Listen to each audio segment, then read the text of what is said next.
Hello दोस्तों, मैं अमित कुमार सिंह आपका अमित सिविल सर्विसेज एकेडमी में एक बार फिर से स्वागत करता हूं। दोस्तों, मेरे चैनल पर डेली आप बिहार करंट अफेयर्स, राष्ट्रीय तथा अंतर्राष्ट्रीय खबरों के साथ देख सकते हैं। ठीक है दोस्तों, इसमें न ये 6 अखबारों का निचोड़ बिहार करंट अफेयर्स तथा राष्ट्रीय तथा अंतर्राष्ट्रीय खबरों के लिए 6 अखबारों का निचोड़ डेली आपके लिए मैं लेकर आता हूं। दोस्तों, यूट्यूब पर इससे इंपॉर्टेंट वीडियो आपको नहीं मिलेगा करंट अफेयर्स का, जिसमें बिहार करंट अफेयर्स तथा नेशनल इंटरनेशनल करंट अफेयर्स सम्मिलित हो। पूरे डिटेल्ड एक्सप्लेनेशन के साथ मैं आपको बताता हूं दोस्तों। ठीक है, तो चलते हैं आज के पहले क्वेश्चन के तरफ जाने से पहले मैं आपसे जरूर करना चाहूंगा कि अगर आप मेरे चैनल पर नए हैं तो चैनल को जरूर सब्सक्राइब कर लीजिए, बेल आइकन को दबा लीजिए, जिससे आपको डेली वीडियो का नोटिफिकेशन मिले और आप डेली वीडियो को देख पाए। चैनल पर डेली वीडियो दोस्तों मंथली और भी वीडियो अपलोड होता है और डेली भी होता है। ठीक है, तो चलते हैं आज के पहले क्वेश्चन की तरफ। तेलंगाना हाई कोर्ट के न्यायाधीश अन्नी रेड्डी अभिषेक रेड्डी का तबादला पटना हाई कोर्ट में हुआ है। ठीक है, पटना हाई कोर्ट की स्थापना कब हुई थी? देखिए दोस्तों, हाल ही में तेलंगाना हाई कोर्ट के न्यायाधीश रहे अन्नी रेड्डी अभिषेक रेड्डी का तबादला पटना हाई कोर्ट में कर दिया गया है। पटना हाई कोर्ट की स्थापना 3 फरवरी 1916 को हुई थी। पटना हाई कोर्ट के मुख्य न्यायाधीश के विनोद चंद्रन है। के विनोद चंद्रन 24 अप्रैल 2025 तक पटना हाई कोर्ट के जज मुख्य न्यायाधीश रहेंगे। पटना हाई कोर्ट की पहली महिला जज जस्टिस इंदु प्रभा सिंह थी। पटना उच्च न्यायालय के प्रथम मुख्य न्यायाधीश सर एडवर्ड मेनार्ड डिस चैमियर थे। जस्टिस ज्ञान सुधा मिश्रा पटना हाई कोर्ट की पहली महिला जज थी जो सुप्रीम कोर्ट की न्याय मूर्ति हुई। भारत का पहला उच्च न्यायालय कोलकाता में स्थापित किया गया था। इसे पहले फोर्ट विलियम में न्यायिक उच्च न्यायालय कहा जाता था। यह भारतीय उच्च न्यायालय अधिनियम 1861 के तहत जारी किया गया था। इसे औपचारिक रूप से 1 जुलाई 1862 को खोला गया तथा भारत में 6 ठीक है खोला गया था। 6 प्रकार के न्यायालय स्थापित किए गए हैं भारत में। 6 न्यायालय दोस्तों कौन कौन? उच्च न्यायालय, जिला और अधीनस्थ न्यायालय, ट्राइब्यूनल, फास्ट ट्रैक कोर्ट और लोक अदालत। ठीक है, भारत में कुल 25 उच्च न्यायालय हैं। भारत के 50वें और वर्तमान मुख्य न्यायाधीश धनंजय यशवंत चंद्रचूड़ हैं। उन्होंने 9 नवंबर 2022 को भारत के 50वें मुख्य न्यायाधीश के रूप में शपथ लिया था। तो दोस्तों, ये कुछ डिटेल्स रहे जो आपको एग्जामों में पूछे जा सकते हैं। मुख्यमंत्री नीतीश कुमार ने बिहार के किस जिले में बने state cyber crime forensic laboratory भवन का उद्घाटन किया है? तो देखिए दोस्तों, मुख्यमंत्री नीतीश कुमार ने बिहार के पटना जिले में बने state cyber crime forensic laboratory भवन का उद्घाटन किया है। ठीक है, मुख्यमंत्री ने विशेष सुरक्षा दल के नवनिर्मित प्रशासनिक भवन परिसर के उद्घाटन के क्रम में 174 भवनों का उद्घाटन भी किया है। इसकी लागत 342.21 करोड़ रुपए है। इसमें 74 थाना भवन भी है। पटना में बने state cyber crime forensic laboratory भवन का उद्घाटन भी इसमें शामिल है। जिन 150 भवनों का मुख्यमंत्री ने शिलान्यास किया है, इसकी लागत 684 करोड़ रुपए है। इसमें 108 थाना है। मुख्यमंत्री नीतीश कुमार ने गुरुवार को पुलिस कर्मियों और अधिकारियों को अलर्ट करते हुए कहा कि थाने में जरूर रहिए। यह शिकायत मिल रही है कि कुछ लोग थाने में नहीं रह रहे हैं, वो किसी को कहे बिना थाने में पहुंच जाएंगे और जाकर जांच करेंगे। तो मुख्यमंत्री नीतीश कुमार ने अधिकारियों को डांटा है और उनको थाने में हमेशा प्रेजेंट रहने का आदेश दिया है। इस अवसर पर उप मुख्यमंत्री तेजस्वी यादव भी थे, भवन निर्माण मंत्री अशोक चौधरी भी थे। ठीक है, सुनील कुमार, मुख्यमंत्री के प्रधान सचिव दीपक कुमार, मुख्य सचिव आमिर सुब्हानी, डीजीपी बिहार के आरिस भट्टी, गृह विभाग के अपर मुख्य सचिव चैतन्य प्रसाद, निगरानी के डीजी आलोक राज तथा पुलिस भवन निर्माण निगम के अध्यक्ष विनय कुमार भी मौजूद थे। कचरे का वैज्ञानिक तरीके से प्रबंधन करने में फेल होने पर एनजीटी ने किस राज्य पर 4000 करोड़ का जुर्माना लगाया है? देखिए दोस्तों, आप जानते हैं कि बिहार जो है प्रदूषण में बहुत आगे है और यहाँ पर कचरों का निष्पादन भी नहीं हो रहा है। दोस्तों देखिए, गंगा नदी में सीधे जो दोस्तों जो है मेन नलियों का पानी डायरेक्ट जा रहा है। तो कचरे का वैज्ञानिक तरीके से प्रबंधन करने में फेल होने पर नेशनल ग्रीन ट्राइब्यूनल हरित प्राधिकरण ने राष्ट्रीय हरित प्राधिकरण ने बिहार पर 4000 करोड़ का जुर्माना लगाया है। नेशनल ग्रीन ट्राइब्यूनल ने बिहार पर 4000 करोड़ रुपए का पर्यावरणीय जुर्माना लगाया है। एनजीटी ने यह कार्रवाई वैज्ञानिक रूप से ठोस और तरल कचरे का प्रबंधन करने में फेल होने पर किया है। बिहार होम्योपैथी चिकित्सा बोर्ड के बिहार होम्योपैथी चिकित्सा बोर्ड के नए अध्यक्ष कौन बने हैं दोस्तों? तो सुरेंद्र राव को स्वास्थ्य विभाग द्वारा बिहार होम्योपैथी चिकित्सा बोर्ड का नया अध्यक्ष चुना गया है। बिहार के किस जिले के रहने वाले सुनील कुमार जम्मू कश्मीर के राजौरी में शहीद हो गए हैं? देखिए दोस्तों, बिहार के पटना जिले के रहने वाले सुनील कुमार जम्मू कश्मीर के राजौरी में शहीद हो गए हैं। दोस्तों, ये हमारे लिए बहुत दुखद खबर है कि हमारे यहाँ के जवान सेना में जाने पे शहीद हुए हैं। ठीक है, उनका नाम है सुनील कुमार। जम्मू कश्मीर के उपराज्यपाल मनोज सिन्हा हैं। बिहार राज्य प्रदूषण नियंत्रण परिषद के नए अध्यक्ष कौन बनाए गए हैं? तो बिहार राज्य प्रदूषण नियंत्रण परिषद के नए अध्यक्ष देवेंद्र कुमार शुक्ला को बनाया गया है। चक्रपाणी हिमांशु बाल समूह के अध्यक्ष हैं संजीव हंस, जो है दोस्तों इसमें दिख रहे हैं, वो Bihar state power holding corporation के जो है सीएमडी हैं। बिहार के पर्यावरण वन जलवायु मंत्री तेज प्रताप यादव हैं। भारत के पर्यावरण मंत्री भूपेंद्र यादव हैं। बिहार के स्वास्थ्य मंत्री ने 60 दिन के अंदर बिहार के अस्पतालों की व्यवस्था सुधारने की हिदायत अधिकारियों तथा डॉक्टरों को दी है। तो बिहार के स्वास्थ्य मंत्री कौन है? देखिए दोस्तों, बिहार में मिशन 60 के तहत जो हमारे स्वास्थ्य मंत्री तेजस्वी यादव हैं, उन्होंने जिला अस्पतालों में सुधार किया। अब वो बिहार के सभी सदर अस्पताल, चाहे छोटे बड़े जो भी अस्पताल हो, उसमें दोस्तों कोई भी बहाना नहीं सुनना चाहते हैं। वो चाहते हैं कि स्वास्थ्य व्यवस्था को ठीक किया जाए और डॉक्टर समय पे उपस्थित रहें। इसलिए उन्होंने मंत्रियों तथा डॉक्टरों को, अधिकारियों तथा डॉक्टरों को हिदायत दी है। इसके लिए बिहार के स्वास्थ्य मंत्री तेजस्वी यादव हैं। देखिए दोस्तों, तेजस्वी यादव के पास बहुत सारे प्रभार हैं। ये पथ निर्माण मंत्री भी हैं, विकास ग्रामीण कार्य मंत्री भी हैं, साथ साथ ये दोस्तों पर्यटन मंत्री भी हैं, और ये क्या हैं, आपको उप मुख्यमंत्री भी हैं। तेजस्वी यादव ने बताया कि बिहार के अस्पतालों में 611 तरह की दवाएं मुफ्त में उपलब्ध कराई जा रही हैं। भारत के स्वास्थ्य मंत्री मनसुख मंडाविया हैं। बिहार के जल संसाधन मंत्री संजय कुमार झा ने बिहार में स्थित किस यूनिवर्सिटी में कहानी बिहार की थीम पर आधारित, ठीक है, थीम क्या है, कहानी बिहार की थीम पर आधारित 2 दिवसीय मेगा फेस्टिवल, फिल्म फेस्टिवल 2.0 का उद्घाटन किया है? तो बिहार के जल संसाधन मंत्री संजय कुमार झा ने बिहार के एमआईटी यूनिवर्सिटी में, ठीक है, एमआईटी यूनिवर्सिटी का यहाँ पे एक ब्रांच है, वहां पर दोस्तों उन्होंने बिहार के थीम पर आधारित 2 दिवसीय मेगा फिल्म फेस्टिवल 2.0 का उद्घाटन किया है। इस समारोह में दोस्तों बिहार की फिल्म अभिनेत्री, जो बिहार से फिल्म अभिनेत्री नीतू चंद्रा वो भी रही। उन्होंने कहा कि बिहार में फिल्म उद्योग की अपार संभावनाएं हैं। 2 दिवसीय बिहार हिंदी साहित्य सम्मेलन के 42वें अधिवेशन का आयोजन बिहार के किस जिले में किया जा रहा है? तो 2 दिवसीय बिहार हिंदी साहित्य सम्मेलन के 42वें अधिवेशन का आयोजन बिहार के पटना में किया जाएगा। 1942 के भारत छोड़ो आंदोलन में सक्रिय भूमिका निभाने वाले गया निवासी किस स्वतंत्रता सेनानी का निधन 100 वर्ष की आयु में हो गया है? दोस्तों, ये राजेंद्र सिंह हैं। 1942 के भारत छोड़ो आंदोलन में इन्होंने सक्रिय भूमिका निभाई थी। मुख्यमंत्री नीतीश कुमार ने इनके निधन पर शोक व्यक्त किया है। बिहार राज्य के कितने नगर निकायों में 9 जून को मतदान कराया जाएगा? देखिए दोस्तों, बिहार निर्वाचन आयोग ने बिहार के 31 नगर निकायों में 9 जून को मतदान कराने का आदेश दे दिया है। पटना नगर, देखिए पटना नगर निगम की स्थापना 1952 में हुई थी। चेन्नई नगर निगम सबसे पुरानी नगर निगम है, इसकी स्थापना 1687 में हुई थी। बिहार में 12 नगर निगम, 39 नगर परिषद और 80 नगर पंचायत हैं। 2011 की जनगणना के अनुसार 31.16 की राष्ट्रीय दर की तुलना में 11.3% शहरीकरण की दर के साथ बिहार देश का दूसरा सबसे कम शहरीकृत राज्य है। मुजफ्फरपुर जिले में एईएस एक्यूट इंफेसाइटिस सिंड्रोम, चमकी बुखार, दिमागी बुखार बीमारी की जांच की पड़ताल कौन सा संस्थान करेगा? देखिए दोस्तों, पहले एम्स जोधपुर जो है चमकी बुखार एक्यूट इंफेसाइटिस सिंड्रोम की जानकारी ले रहा था कि आखिर इसका क्यों ये बच्चों में हो रहा है।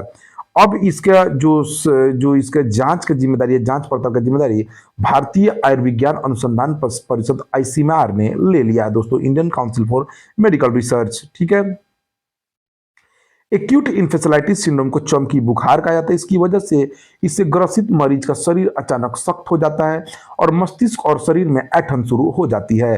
आम बोलचाल की भाषा में इसे ऐंठन को चमकी कहा जाता है। दोस्तों, यह बीमारी ज्यादातर बच्चों में हो रही है और मुजफ्फरपुर जिला इससे सबसे ज्यादा प्रभावित है बिहार का।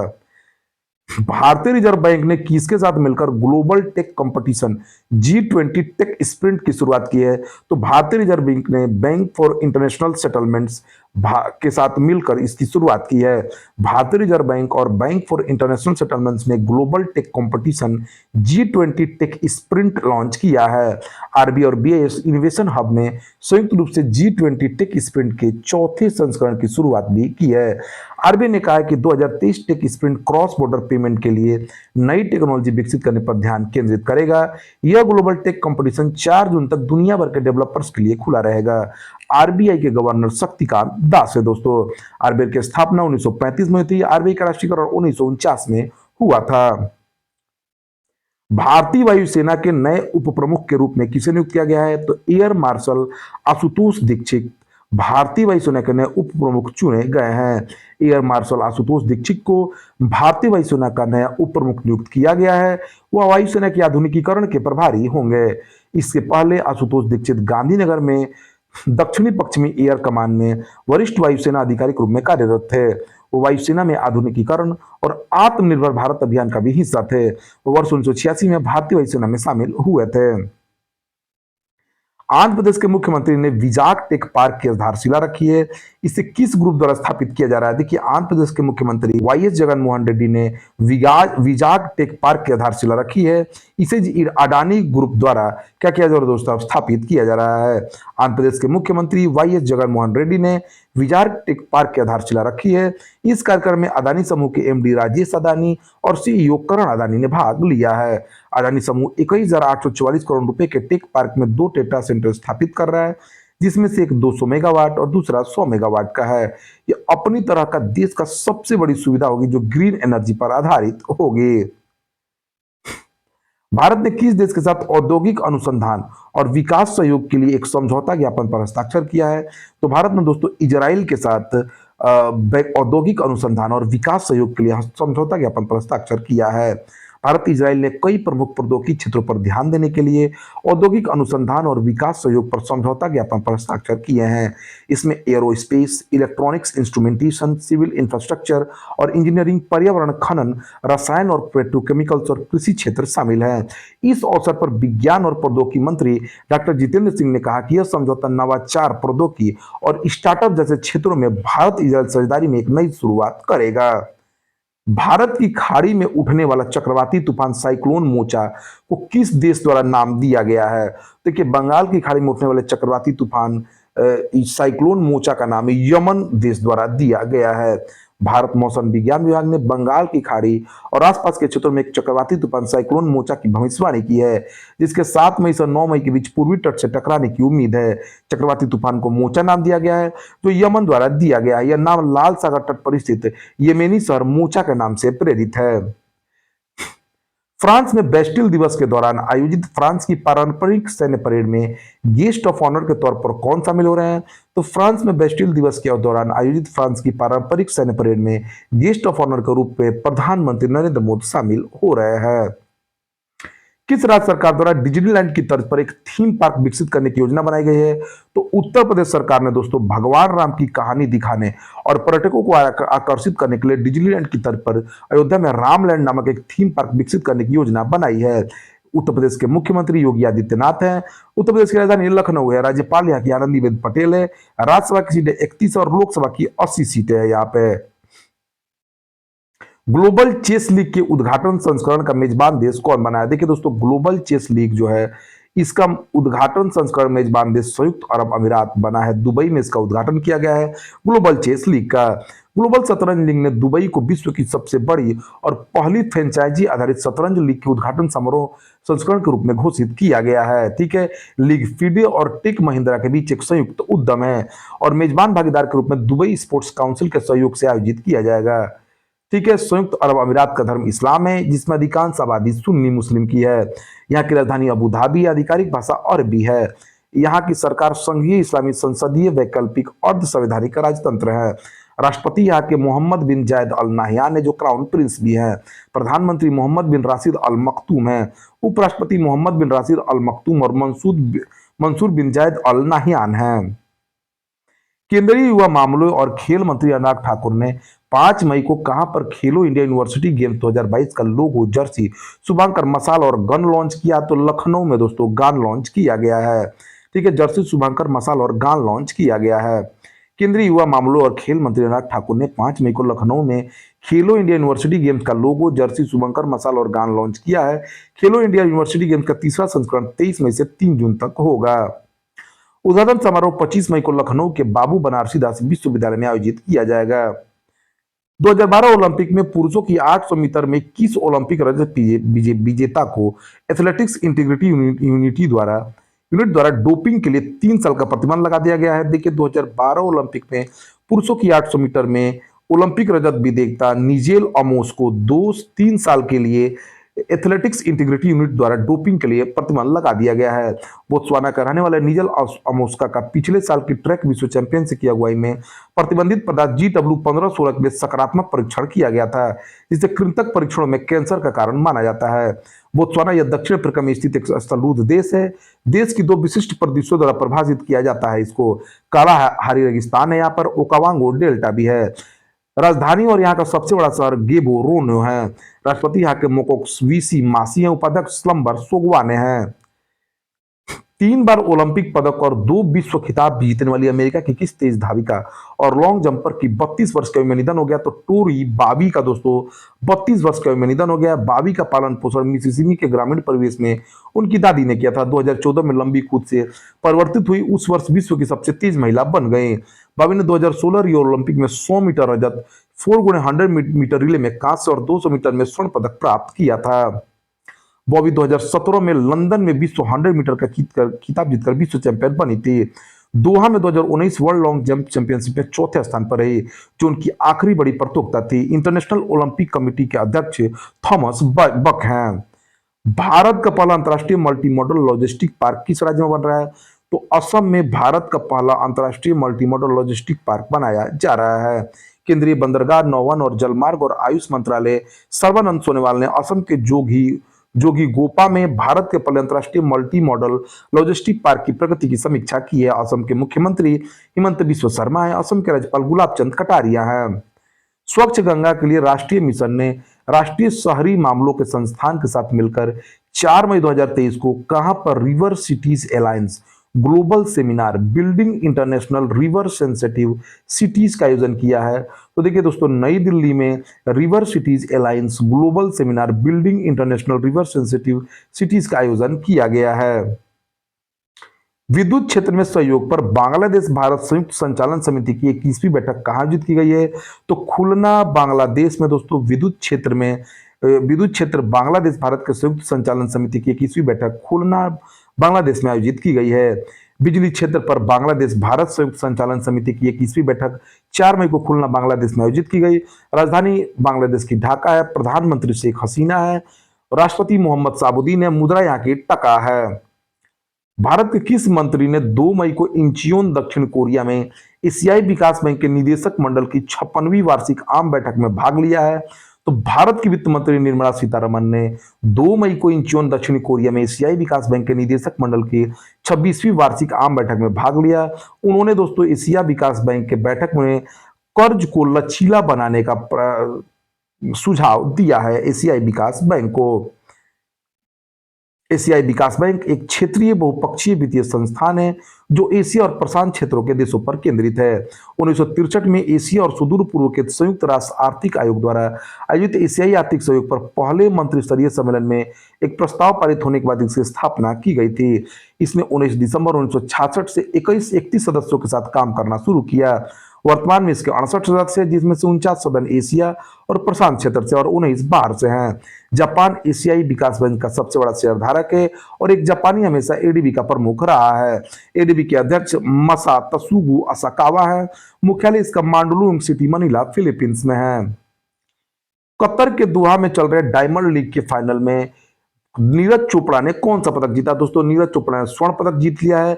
भारतीय जेवलिन थ्रोअर भाला फेंक नीरज चोपड़ा ने एक बार फिर लगातार डायमंड लीग में गोल्ड मेडल जीत लिया है। कतर के दोहा में चल रहे डायमंड लीग के फाइनल में चोपड़ा ने बेस्ट थ्रो 88.67 मीटर का फेंका। चोपड़ा डायमंड लीग में 2 गोल्ड मेडल जीतने वाले पहले भारतीय बन गए हैं। चोपड़ा ने पिछले साल यानी 2022 में ज्यूरिक में डायमंड लीग में गोल्ड जीता था। चोपड़ा इकलौते भारतीय हैं जिनके नाम डायमंड लीग में गोल्ड है। दुनिया का सबसे बड़ा रिफाइनरी कॉम्प्लेक्स भारत के किस राज्य में बनाया जा रहा है?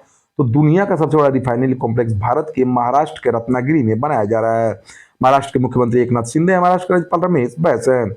किस भाषा के शब्दकोश हेमकोश के ब्रेल संस्करण को गिनीज वर्ल्ड रिकॉर्ड्स में दुनिया की सबसे बड़ी द्विभाषी ब्रेल शब्दकोश श्रेणी के रूप में मान्यता मिली है? तो असमी भाषा के शब्दकोश हेमकोश को ब्रेल संस्करण की गिनीज वर्ल्ड रिकॉर्ड्स में दुनिया की सबसे बड़ी द्विभाषी ब्रेल शब्दकोश श्रेणी के रूप में मान्यता मिली है।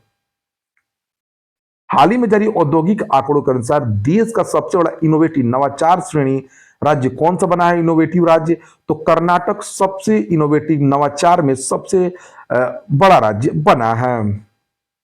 कर्नाटक के मुख्यमंत्री बसवराज बोम्मई है, कर्नाटक के राज्यपाल थावरचंद गहलोत हैं। किस राज्य सरकार ने विदेशों में रोजगार के इच्छुक युवाओं के लिए मुख्यमंत्री कौशल उन्नयन एवं वैश्विक रोजगार योजना शुरू किया? तो उत्तराखंड सरकार ने दोस्तों विदेशों में रोजगार के इच्छुक युवाओं के लिए मुख्यमंत्री कौशल उन्नयन एवं वैश्विक रोजगार योजना शुरू किया है। उत्तराखंड के मुख्यमंत्री पुष्कर सिंह धामी है, उत्तराखंड के राज्यपाल गुरमीत सिंह हैं। वनडे क्रिकेट इतिहास में सबसे तेज 5000 रन बनाने वाले क्रिकेटर कौन बने हैं? तो बाबर आजम दोस्तों वनडे क्रिकेट इतिहास में सबसे तेज 5000 बनाने वाले क्रिकेटर बने हैं। अमेरिका में आईपीएल की तर्ज पर कौन सा लीग शुरू हुआ है? तो अमेरिका में दोस्तों आईपीएल की तर्ज पर मेजर लीग शुरू हुआ है क्रिकेट का। 2024 में अमेरिका आईसीसी मेंस टी20 की मेजबानी भी करने वाला है। अमेरिका के राष्ट्रपति जो बाइडेन है, अमेरिका के उपराष्ट्रपति कमला हैरिस है। आर्टिफिशियल इंटेलिजेंस के जनक जेफरी हिंटन ने कृत्रिम बुद्धिमत्ता को खतरनाक बताते हुए किस कंपनी से इस्तीफा दे दिया है? तो दोस्तों गूगल से उन्होंने इस्तीफा दे दिया है। उन्होंने कृत्रिम बुद्धिमत्ता को खतरनाक बताया है जेफरी हिंटन ने। जोहो कॉरपोरेशन ने किस नाम से अपना एक नया वेब ब्राउजर लॉन्च किया है? तो ऊला नाम से जोहो कॉरपोरेशन ने अपना एक नया वेब ब्राउजर लॉन्च किया है। ठीक है दोस्तों, तो यह रहा 5 मई 2023 का सभी इंपॉर्टेंट करंट अफेयर्स। ठीक है दोस्तों, तो चैनल को जल्दी से सब्सक्राइब कर लीजिए। Thank you for watching my